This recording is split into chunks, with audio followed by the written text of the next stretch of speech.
నమస్తే, welcome to ZB9 news. Singareni RG1 ఏరియాలోని GDK 11వ ఇంక్లేలో జరిగిన gate meeting లో వర్కర్ యూనియన్ అధ్యక్షులు వాసిరెడ్డి సీతారామయ్య, యూనియన్ కేంద్ర ఉపాధ్యక్షులు ఎల్ ప్రకాష్, ఉప ప్రధాన కార్యదర్శి మడ్డి ఎల్లాగౌడ్, బ్రాంచ్ కార్యదర్శి ఆర్ఎల్ఈ పోషన్తో కలిసి ఆయన పాల్గొన్నారు. అనంతరం వాసిరెడ్డి సీతారామయ్య మాట్లాడుతూ సింగరేణిలో గత 10 సంవత్సరాలుగా కొత్త గనులు రావడం లేదని, పాత గనులను మూసివేసి ఓపెన్ కాస్ట్లుగా మారుస్తున్నారని పేర్కొన్నారు.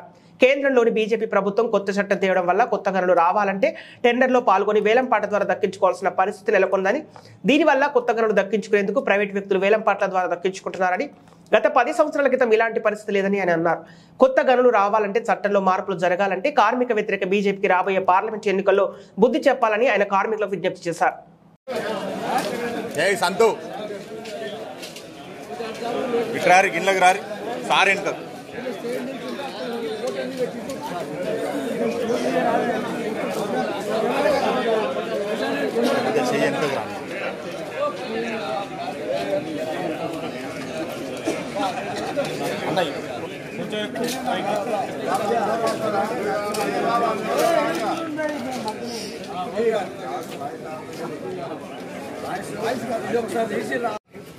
హక్కు మీద మాట్లాడాలి, ఓ ప్రమోషన్ మీద ఇవ్వాలి, కానీ ఇది సరైన విధానం కాదు.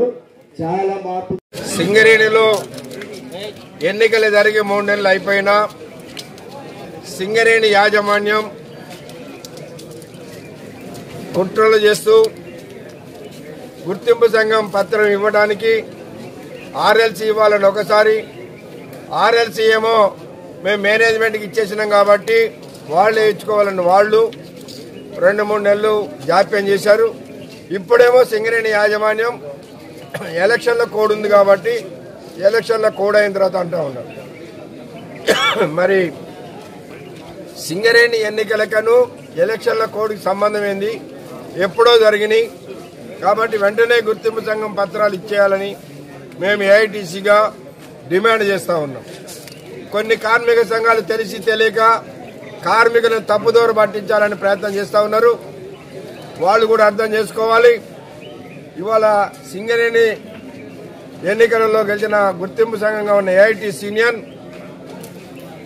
ఒక్క ఏఐటీసీగా కాకుండా కార్మికులందరి పక్షాన ఉండి పోరాటం చేస్తుందని, అవసరమైతే ఎలాంటి పోరాటానికైనా సిద్ధంగా ఉంటామని, అట్లాగే ఇవాళ పెండింగ్ ఉన్నటువంటి సమస్యలు ముఖ్యంగా కొత్త మైన్స్ రావాలి, అట్లాగే సొంత ఇంటి పథకం అమలు కావాలి, అదేవిధంగా ఇన్కమ్ ట్యాక్స్ కార్మికులకి ఆఫీసర్లకు ఇచ్చినట్టుగా పెర్క్స్ మీద అలవెన్స్ కట్టియాలని, అదేవిధంగా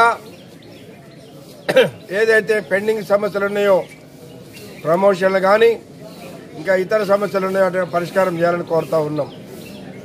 అట్లాగే ఇవాళ సింగరేణి గోదావరి కల్లో ముఖ్యంగా రోడ్డు వైడన్ అనే పేరు మీద కోర్టులు కూలగొట్టడానికి ప్రయత్నం చేస్తూ ఉన్నారు, కోర్టు ఆర్డర్లు తీసుకొస్తా ఉన్నారు. ఇవాళ గవర్నమెంట్ కూడా కోరేది ఏంటంటే, మొన్ననే మిమ్మల్ని కార్మికులు గెలిపించారు ఓట్లేసి, వాళ్ళ పక్షాన నిలబడాలి. అభివృద్ధికి మేము ఏఐటీసీ అడ్డం కాదు, కానీ న్యాయబద్ధంగా చట్టబద్ధంగా అందరికీ ఒకే పద్ధతుల్లో ఉండేటట్టుగా ఆ క్వార్టర్సు మరి ఎవరి చేత పోతున్నాయో వాళ్ళకి మంచి క్వార్టర్స్ అలాట్మెంట్ చేసి వాళ్ళకి సమస్యలు లేకుండా పరిష్కారం చేయాలి తప్ప, కోర్టు ఆర్డర్ ఉంది కాబట్టి కూలగొడతామని అంటే ఏఐటీసీ ఊరుకునే సమస్య ఉండదు. ఎటువంటి పోవడానికైనా సిద్ధం ఉంటాం. అట్లనే సింగరేణి యాజమాన్యం కూడా ఇవాళ గుర్తింపు సంఘంగా ఏఐటీసీ గెలిస్తే గవర్నమెంట్ ఉన్నదని చెప్పేసి, అంటే గత ప్రభుత్వం కూడా ఎట్ట చేసిందో ఈ ప్రభుత్వం అట్ట చేస్తే ఆ ప్రభుత్వానికి కార్మికులు ఎట్ట చెప్పారు ఈ ప్రభుత్వానికి కూడా అదే చెప్పే పద్ధతి వస్తుంది. కాబట్టి ఇప్పటికైనా ఈ ప్రభుత్వాలు కూడా సింగరేణిలో జోక్యం చేసుకోకుండా గెలిచిన సంఘాలు కార్మికులే పరిష్కారం చేసుకుంటారు తప్ప వాళ్ళ జోక్యం ఉండకూడదని మేము ఏఐటీసీగా కోరుతా ఉన్నాం.